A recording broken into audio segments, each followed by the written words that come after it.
Selamat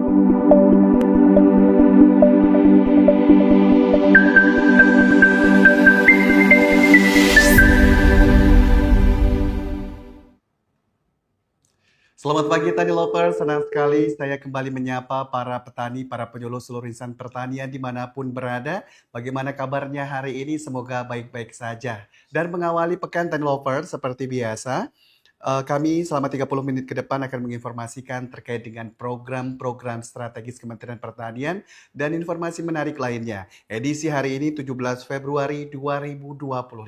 Bersama saya Adi Wiranata, inilah Kementan Gaspol.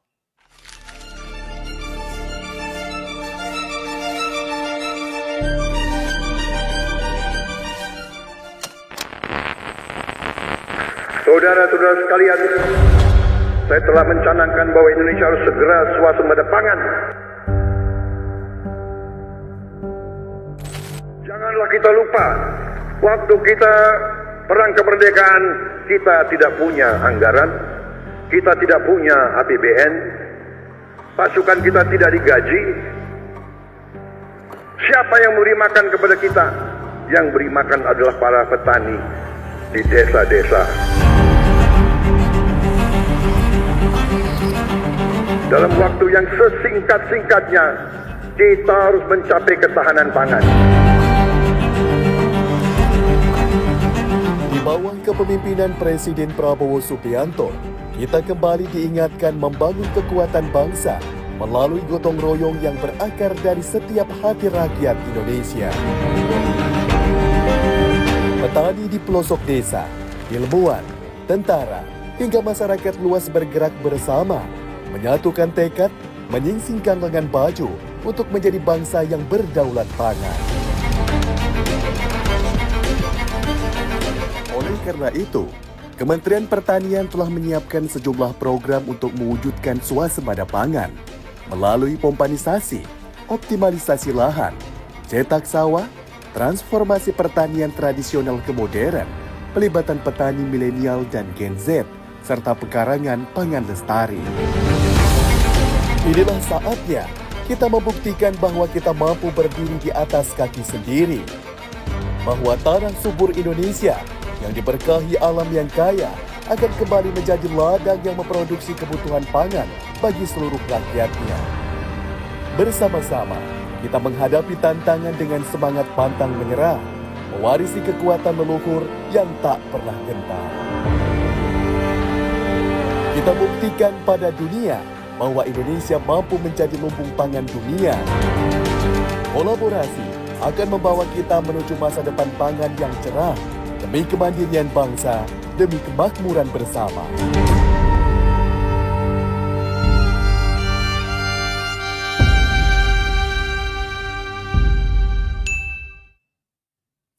Ya, Tanggal Lovers, semangat untuk menggapai swasembada pangan akan terus digencarkan dan semangat ini tentunya peran dari semua pihak dan kolaborasi juga menjadi hal yang penting. Dan hari ini kita akan mendapatkan informasi langsung dari Pekon Wonodadi, Kecamatan Gadingrejo, Kabupaten Pringsewu, Provinsi Lampung, dan kita akan melihat bagaimana perkembangan pertanian di sana. Dan hari ini teman atau tim kita dari Gadingrejo akan melihatkan bagaimana budidaya padi dengan teknologi TOT di Wonodadi, Kecamatan Gadingrejo. Dan pastinya ini juga masih berkaitan dengan swasembada pangan karena Provinsi Lampung juga dan daerah-daerah lain di Indonesia juga terus mensupport bagaimana swasembada pangan ini di masing-masing provinsi terus berkontribusi agar bisa ketahanan pangan kita tetap aman dan swasembada pangan bisa tercapai dalam waktu secepat-cepatnya. Dan hari ini kita terhubung dengan Ibu Rahmawati, penyuluh pertanian. Selamat pagi Ibu Rahmawati, bisa mendengar suara Adi dengan jelas hari ini, bagaimana kabarnya? Pagi, alhamdulillah sehat Pak. Baik, Ibu bisa disampaikan Bu Rahmawati lokasi posisi tepat hari ini benarkah ada di Pekon Wonodadi, Kecamatan Gadingrejo ya, Provinsi Lampung? Ya benar Pak, pagi ini kita berada di hamparan sawah kelompok tani Sidoluhur, Pekon Wonodadi, Kecamatan Gadingrejo, Kabupaten Pringsewu, Lampung. Baik, Ibu Rahmawati, sebelum kita berbincang lebih jauh, ini terkait dengan TOT. Ibu bisa dijelaskan secara singkat, TOT itu apa dalam budidaya padi, Bu Rahmawati? Baik, akan saya jelaskan sedikit mengenai teknologi TOT dalam budidaya padi. Teknologi TOT yaitu budidaya tanam padi di sawah tanpa melakukan pembajakan pada lahan sawah tersebut. Oh baik, berarti tanpa melakukan pembajakan. Lalu seperti apa agar bisa kembali langsung ditanam? Seperti apa itu Ibu biasanya? Karena kan biasanya kalau dari dipanen harus dibajak terlebih dahulu. Ada proses-proses sebelumnya. Lalu seperti apa kalau dengan teknologi TOT ini? Iya, kalau di sini kita melakukan perlakuannya dengan penggunaan herbisida, Pak. Oh baik, berarti langsung ditanam biasanya setelah panen tidak cukup atau tidak perlu waktu lama, langsung bisa kembali ditanam seperti itu, Bu Rahmawati. Iya, betul sekali, bisa mempercepat untuk Baik. tanam, Pak. Memang manfaatnya seperti apa teknologi TOT ini, Bu Rahmawati, dalam mungkin dibandingkan metode tradisional, seperti apa ini jika dibandingkan? Kalau untuk manfaatnya itu lebih kepada sisi ekonomi ya Pak ya Pak. Yang pertama yaitu dapat menurunkan biaya produksi karena yang kita tahu untuk olah tanah sendiri sekarang biayanya cukup tinggi Pak. Baik, nah kalau untuk produksi di Pringsewu sendiri khususnya ada di Gading Rejo, bagaimana padi ini menjadi komunitas juga yang menjadi fokus masyarakat atau banyak petani yang bergantung kepada padi? Ya benar sekali. Oh baik, padi jenis apa saja yang ada di saat ini di tempat Ibu Rahmawati? Di sini untuk padinya itu rata-rata Impari 32 dan Ciherang yang masih cukup diminati Pak. Baik, IP berapa mungkin kalau sekarang? Sudah 2 Pak. IP 2. Baik. Ya. Dan sepertinya kalau nampak di belakang sudah mau panen ini ya, Bu ya? Ya ini sudah umur 85 HST Pak. Baik. Lalu seperti apa ini peran dari teman-teman penyuluh dalam mendampingi para petani menerapkan teknologi TOT ini seperti apa, Bu Rahmawati? Ya, untuk penyuluh kami perannya adalah yang pertama melakukan pendampingan terhadap kelompok tani, kemudian memfasilitasi dalam pengukuran pH tanah. Baik. Terus kalau ada perubahan tidak dibandingkan dengan hasil panen dengan penerapan TOT ini? Apakah IP2 ini memang sudah menggunakan TOT dari sebelum-sebelumnya atau baru di IP2 di yang sekarang ini menggunakan teknologi TOT, Bu Rahmawati? Ya, teknologi TOT ini mulai diaplikasikan di lahan sawah ini sekitar 2 tahun yang lalu, Pak. Jadi ini sudah ada yang 2 sampai 3 kali musim tanam menggunakan teknologi tersebut. Baik, kalau respon para petani seperti apa, Bu Rahmawati? Antusias atau masih ragu-ragu menggunakan teknologi TOT ini? Untuk musim tanam rendeng ini sangat antusias Pak petani karena ada sekitar kurang lebih 16 hektar menggunakan teknologi TOT ini Pak. Oh, 16 hektar. Baik, apa harapan Ibu Rahmawati ke depan, khususnya para petani yang ada di sana dalam penerapan teknologi TOT ini? Ternyata cukup menghasilkan ya? Harapannya karena kan tanah juga kan perlu untuk dipelihara kesuburannya, maka nanti untuk teknologi TOT ini bisa mencari pola yang terbaik seperti apa untuk berapa kali musim tanam baru olah tanah seperti itu. Jadi lebih efektif dan efisien, kemudian untuk tanaman unsur haranya juga tidak terganggu. Baik, terkait jelang Ramadan, bagaimana kondisi atau stok pangan di wilayah khususnya di Gading Rejo seperti apa ini Bu Rahmawati? Ya, kalau untuk kondisi kami karena kan sudah 85 hari itu Pak, kami sudah kemungkinan besar sebelum Hari Raya Idul Fitri itu kami akan panen raya Pak. Harapannya nanti juga bisa dapat perhatian dari pemerintah untuk karena kita panen raya untuk harga gabahnya Pak. Baik, tapi terkait dengan adanya peraturan terbaru dari pusat bahwa gabah harus diserap dengan HPP 6.500, Apakah sudah sampai di sana informasinya dan apakah sudah diaplikasikan khususnya di Pringsewu, Bu Rahmawati? Ya, sudah Pak.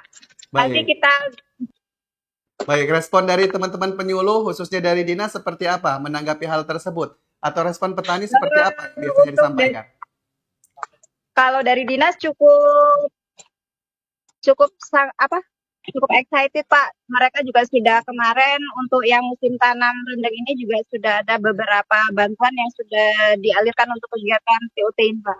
Baik, Ibu Rahmawati, terima kasih. Kemudian mohon izin, apakah ada di lokasi juga Pak Fahrudin, petani budidaya padi dengan teknologi TOT ini? Apakah hadir hari ini, Ibu Rahmawati? Hadir Pak. Ini Baik. Pak Farudin. Selamat pagi, Pak Fahrudin. Bisa mendengar suara saya dengan jelas?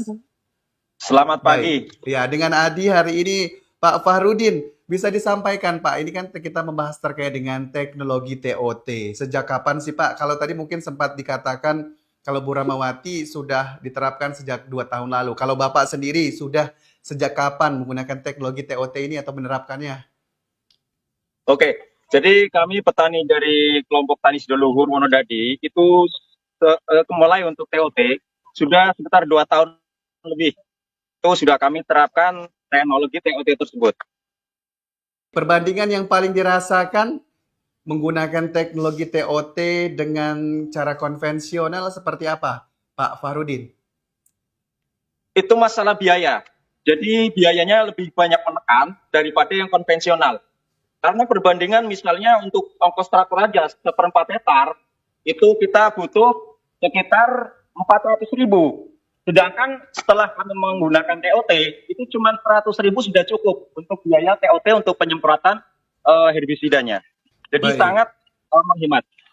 Nah, bisa secara sedikit detail Bapak, kalau petani kan biasanya setelah dipanen, masih ada tahapan di mana dibajak terlebih dahulu, dibersihkan, lalu sampai dia siap untuk bisa ditanam. Nah, kalau menggunakan teknologi TOT ini seperti apa Pak detailnya Pak? Oke, jadi untuk TOT ini kami sangat mendukung untuk program percepatan tanam. Jadi setelah kami memanen, menghabiskan tanaman padi ini, terus kami langsung semai. Setelah semai, ini kami aplikasikan untuk herbisidanya. Herbisida tadi sambil menunggu semaian agak besar, itu kami herbisida kami aplikasikan. Nah setelah ini habis batang-batang padi dan rumputnya, benih sudah siap tanam, langsung kita pindah tanamnya, begitu. Oh baik, jadi yang saya bayangkan adalah biasanya batang-batang padi ini atau mungkin ada rumput-rumput di sekitarnya yang cukup mengganggu. Tapi untuk bisa mensiasati hal tersebut agar bisa langsung ditanam seperti itu, biasanya seperti apa Pak? Ya kita biarkan, karena ketika kita sudah aplikasikan herbisida, itu baik rumput maupun bekas batang padi itu sudah mati. Dan itu nanti bisa bisa hilang sendiri. Anda bisa lihat, nah ini adalah padi yang TOT kemarin, tidak ada batang padi maupun rumputnya hilang. Nah itu jadi karena apa? Busuk. Dan itu bisa menjadi salah satu sumber kompos ataupun tambahan pupuk untuk tanaman padi tersebut. Baik, yang menariknya itu juga menjadi kompos bahkan ya Pak ya, menjadi nutrisi tersendiri untuk padi yang ditanam. Ya. Baik, kalau sejauh ini apakah Bapak merasakan ada peningkatan produksi yang meningkat sejauh ini dengan teknologi TOT, Pak Fahrudin? Alhamdulillah kemarin untuk musim gaduh kemarin, kami banyak peningkatan untuk kita ambil sampelnya itu banyak peningkatannya. Itu untuk antara TOT dan yang konvensional. Minimal kami sama, tapi kemarin alhamdulillah di musim gaduh itu banyak peningkatannya. Baik, biasanya Bapak dengan luasan berapa hektar mendapatkan berapa? Setelah itu kemudian dengan teknologi penerapan TOT ini peningkatannya seperti apa? Biasanya berapa persen Pak Fahrudin kalau bisa dikisarkan? Nah, itu kami kemarin ambil rata-rata untuk seperempatnya ya, seperempat hektar. Yang konvensional kalau musim kemarin itu dapat sekitar 1,5 ton. Yang TOT itu mendapatkan 1,6 ton sampai 700. Baik. Nah, apakah ada kendala atau tantangan tersendiri dalam penerapan TOT ini, Pak Fahrudin? Kami rasa alhamdulillah untuk kendalanya bisa kami atasi semua, dan minim kendalanya. Kalau untuk hama kayaknya dengan pendampingan dari POPT dan PPL, alhamdulillah bisa dikatakan tidak termasuk bisa kendalanya kurang enggak ada gitu. Baik, dukungan dari teman-teman PPL, para penyuluh, dan pemerintah daerah mungkin sejauh ini seperti apa? Mereka memperhatikan para petani yang ada di sana, Pak Farudin. Sangat support, sangat support. Jadi dari Dinas Pertaniannya, kami juga kemarin dapat support hand sprayer sama herbisidanya. Terus dari Korlupnya, PPL dan OPT-nya selalu memantau di lahan. Alhamdulillah. Baik, nah lalu untuk teman-teman petani yang lainnya seperti apa ini respon mereka? Apakah menerima atau justru menolak dengan teknologi seperti ini karena sebelumnya harus menggunakan mungkin tahapan-tahapan yang harus dilewati tetapi ini seakan lebih cepat. Ini seperti apa respon dari teman-teman para petani lainnya? Sangat mendukung itu Mas ya, karena apa? Itu bisa mempercepat tanam, otomatis bisa mempercepat panennya. Terus untuk minimalis biayanya sangat menekan. Yaitu tadi untuk seperempat aja kalau kita traktor itu 400, sedangkan kalau untuk TOT itu cuma 100.000. Jadi kemarin yang kami targetkan 10 hektar, sekarang mencapai 16 hektar lebih untuk TOT-nya di lokasi kami, Koptan Sidoluhur Wonodadi. Baik, yang pastinya dengan waktu singkat bisa langsung cepat ditanam kembali. Apa ada jenisnya, Pak, herbisidanya yang digunakan atau diterapkan tadi? Apakah ada jenis atau seperti apa, Pak? Agar petani lain mungkin bisa mencontoh di provinsi lain? Ya, oke. Jadi dalam umumnya itu kami menggunakan antara sistemik dan kontak. Nah, sistemnya kita gunakan aplikasi yang sistemik dulu. Nah, sistemik dulu itu kan lama matinya. Dan nanti setelah hampir tanam, benih sudah istilahnya sudah siap tanam, kita aplikasikan yang kontak dengan berbagai merek terserah. Jadi ada 2 jenis yaitu sistemik dan kontak. Jadi kita aplikasi yang sistemik dulu, setelah hampir pindah tanam kurang 1 minggu, kita aplikasikan yang kontak. Gitu. Oke. Pak Farudin, mungkin kita akan lebih menarik lagi kalau kita sedikit masuk kembali makin dalam di bagian padinya, Pak. Maksudnya di persawahan dan bisa terlihat padi-padinya lebih jelas mungkin, Pak. Mungkin agak lebih masuk ke dalam ya, biar lebih terlihat padi kiri dan kanannya. Oke, siap. Oke. Dilihatin bawahnya. Ya, baik. Dan kita melihat agar ini lebih jelas pastinya padinya lebih menarik di layar kita bisa terlihat bahwa memang teman-teman yang ada di Pringseu khususnya di Kecamatan Gading Rejo di Pekon Wonodadi ini padinya juga memang nampak sangat bagus sekali ya, Pak ya. Jadi setelah padinya keluar mala itu hampir tidak terlihatan dan tidak ada bedanya yang konvensional yang TOT. Ini adalah lahan TOT. Jadi hampir tidak ada bedanya. Itu. Baik, berarti tidak ada bedanya. Kalau untuk ada perubahan signifikan jenis padinya lebih baik itu tidak ada perubahan, Pak? Atau kalau sama saja atau seperti apa? Tidak Halo.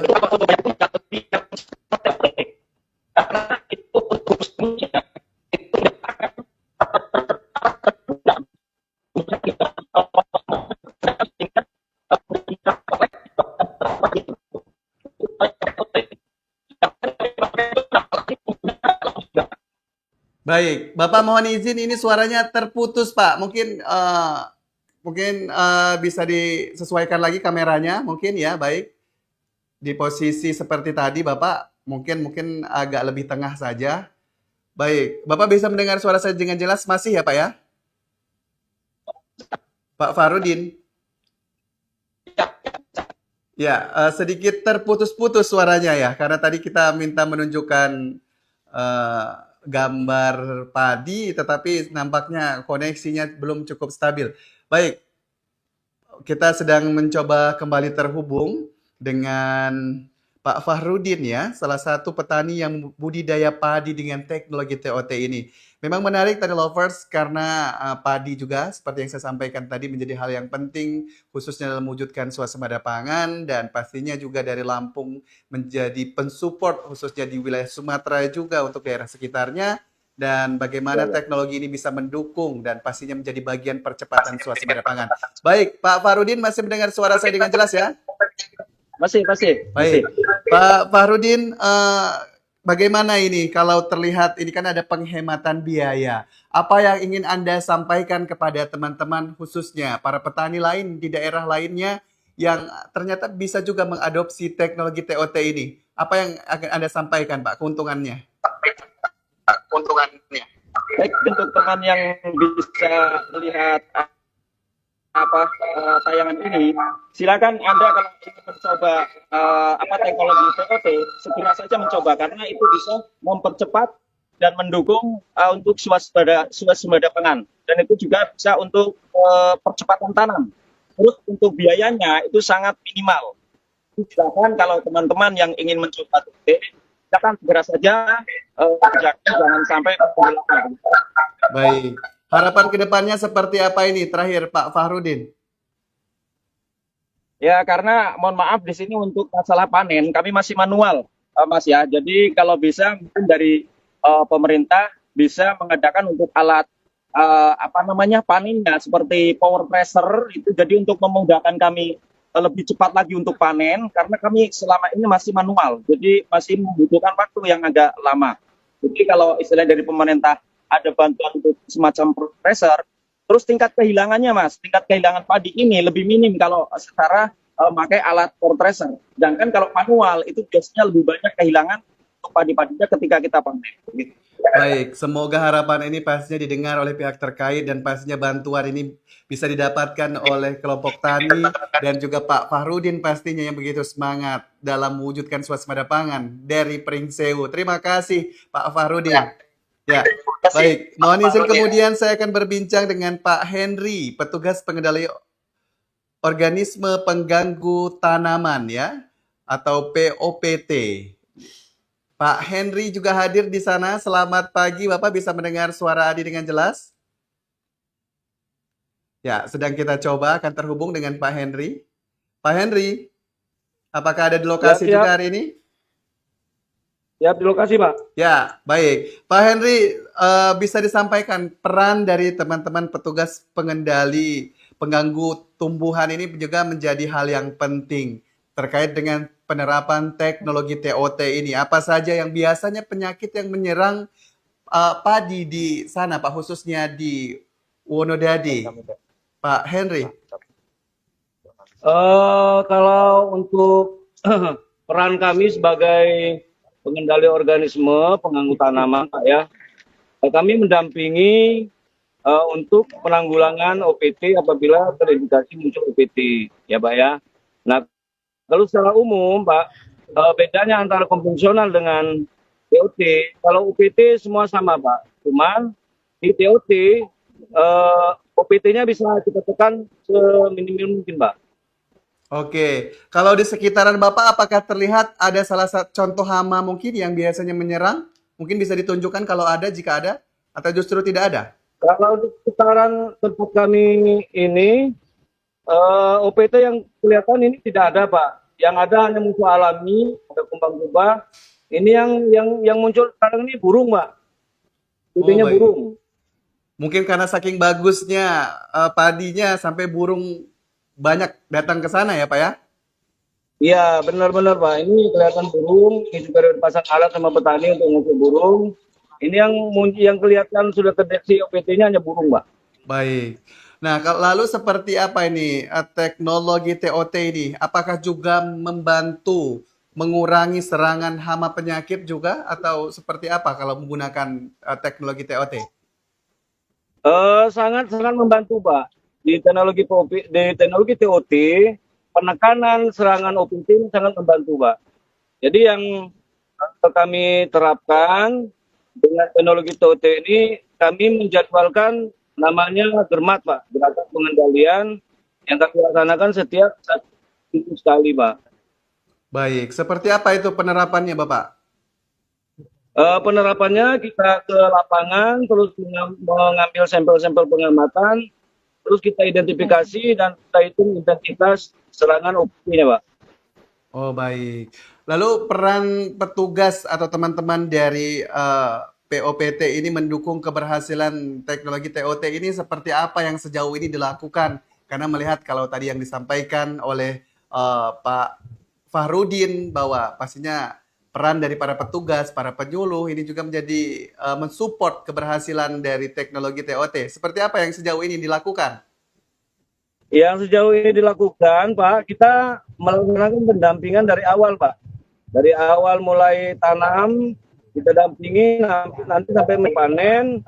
Dan yang paling penting kita lakukan adalah pengamatan gerakan pengamatan. Ya, gerakan pengamatan, kita lakukan pengamatan rutin 1 minggu sekali, Pak, untuk memantau keberadaan OPT ataupun menghitung populasi musuh alami. Seperti itu, Pak. Baik. Kalau terkait dengan pengendalian hayati, apakah juga dikombinasikan dengan teknologi TOT ini? Ya benar sekali, Pak. Kalau untuk langkah awal ya Pak ya yang kita lakukan untuk pengendalian OPT, kita sarankan dengan APH, Pak, agen pengendali hayati. Meterizium, PGPR dan lain sebagainya, banyak APH yang diproduksi oleh laboratorium. Mohon izin, Bapak mohon izin, sepertinya teman-teman di sana menyalakan atau juga bersama-sama menyaksikan video tayangan kita, mungkin agak sedikit lebih volumenya dikecilkan, Pak. Jadi di sini beradu dengan suara Bapak dengan suara kami di studio. Ya, teman-teman yang menyalakan atau juga memutar video tayangan kami dikecilin, Pak. Mohon izin. Suaranya jadi feedback.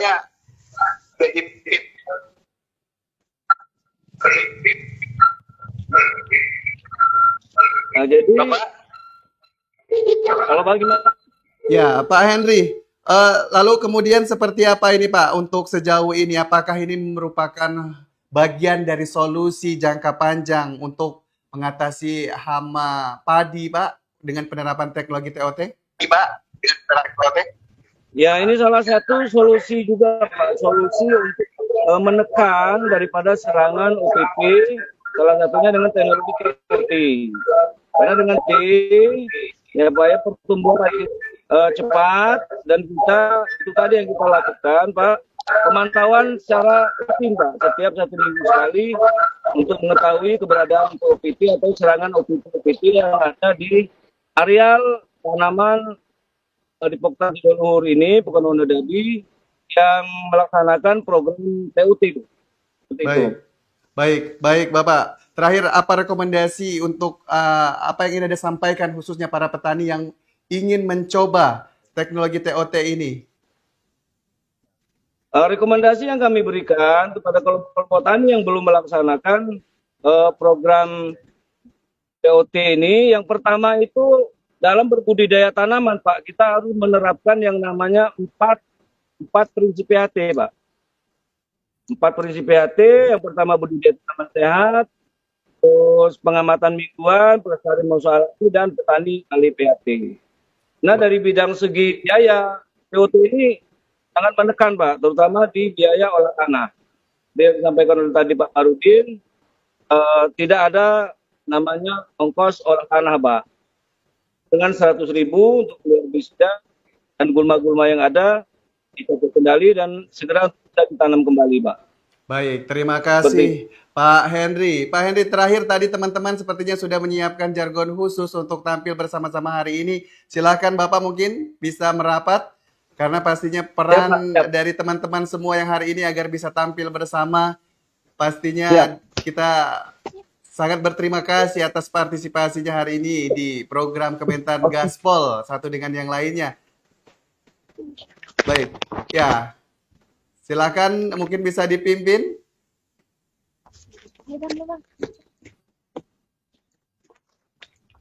Ya, silakan Bapak. Swasembada pangan.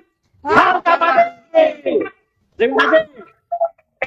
Luar biasa. Terima kasih Bu Rahmawati, Pak Fahrudin, dan juga Pak Henry dan tim yang hari ini sudah melaporkan langsung dari Pekon Wonodadi, Kecamatan Gading Rejo, Kabupaten Pringsewu, Provinsi Lampung. Dan kita akan nantikan di lain kesempatan dengan updatean perkembangan pertanian terkini lainnya. Terima kasih. Dan Tani Lovers, informasi dari Pringsewu Lampung tadi menjadi penutup perjumpaan kita pada hari ini.